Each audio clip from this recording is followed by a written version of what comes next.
In the wake of Starbucks coming out of the proverbial anti-gun closet, yes, I said anti-gun, because when you request that I don't bring my gun with me into your store, that's an anti-gun stance.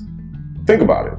If you said, we're not pro or anti-gay, but please, all gay people, we respectfully ask that you not bring your gayness into the store. I mean, we'll still serve you, but if you can leave the gayness at the door, we would much appreciate it. Now, if that's what they said, I highly doubt Tom Ford would go start designing a Black Tuscan coffee signature cologne in support of this stance. Starbucks took an anti-gun stance, not an anti-open carry stance, but an anti-gun stance. I see people protesting outside of Starbucks about the happenings in the Middle East all the time. Where's their open letter?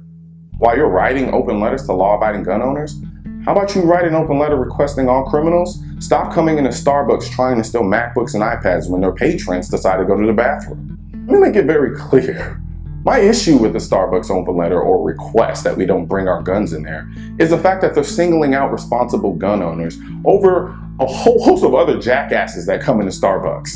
I've spent a third of my life studying in Starbucks to get through law school, and every single time it was me, my law books, Mrs. Caramel Frappuccino, and Mr. Glock 19. I know what goes on in a Starbucks. The least of your concern is me and my concealed Glock, or a group of guys open carrying AR-15s. Speaking of open carrying, it seems as though that there's this divide between open carriers and concealed carriers because of Starbucks' open letter.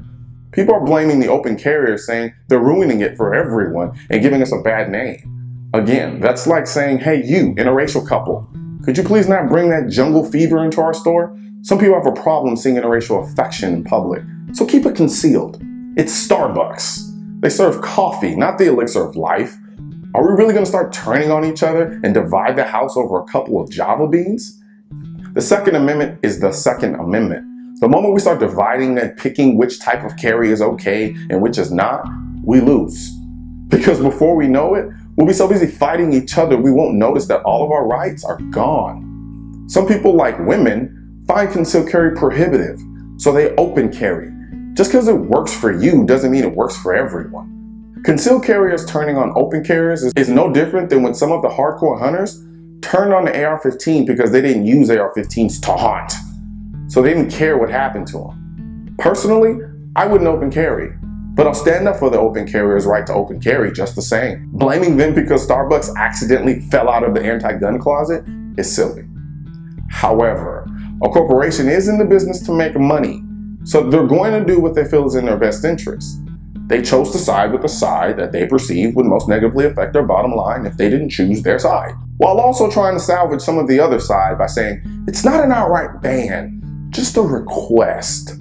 To be fair, we forced their hand when we decided to use their corporation as a sounding board for a political issue they wanted no parts of. They were all but silent until we started hosting Million Men marches with AR-15s on their property. I don't have a problem with protecting profits. I'm not out to destroy a corporation. They are a company in the business of making money, and that's what this country was founded on, the American dream. The dream is no less real today than it was before. But my gun is part of my lifestyle, like the car I drive, the clothes I wear, and the things I do.